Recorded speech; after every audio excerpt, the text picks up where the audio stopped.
Remember this?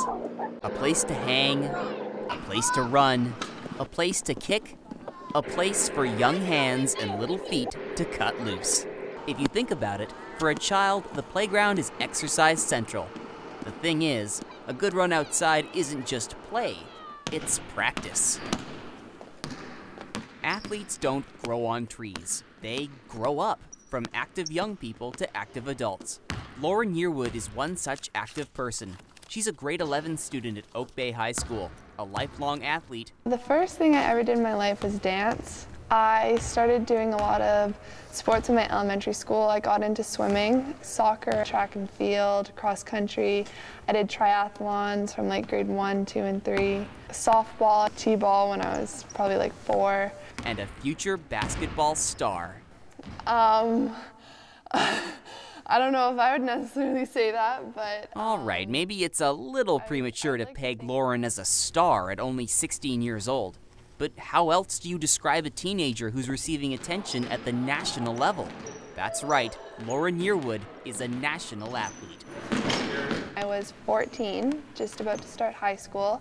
I went to nationals for the first time, and we ended up coming third.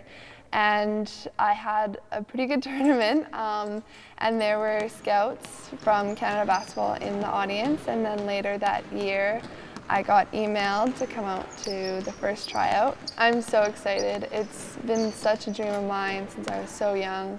Being able to wear the Canadian jersey was probably the best feeling that I've ever had, and especially when first game playing the anthem and just standing there with my team, it was the best feeling. Lauren is just one of the positive examples of physical literacy, knowledge of fundamentals like running, jumping, and throwing during development. It's one of the key foundations for helping athletes take their game to the top. But you never stop being physically literate, not after childhood, adolescence, or even while you're an athlete.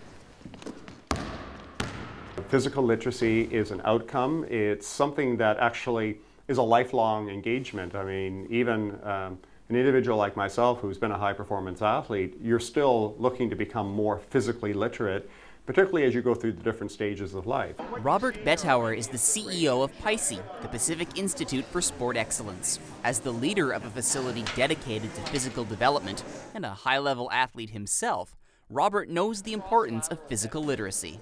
It needs to become daily. It needs to become a habit. We need to, as a society, understand that physical literacy is as important as academic literacy, right? It doesn't take a back seat. And it's because really what we're talking about is the overall holistic development of a human being. I mean, I also think that artistic literacy is very important for one's overall sense of well-being. So physical literacy is an important piece of the holistic development of a human being. Richard Way of Canadian Sport for Life agrees. We see how being active is actually a great medicine, as it were, for many, many chronic diseases. We want all children in Canada to be physically literate, to have the confidence and the motivation to move because they are really good movers. They have the fundamental movement skills, the fundamental sport skills to enjoy sport. Lauren has big aspirations. She hopes to continue representing Canada at the national level, a goal that will require constant training, dedication, and effort. That said, thanks to her active upbringing, maybe Lauren Yearwood has a shot. In Oak Bay, I'm Justin Martyn.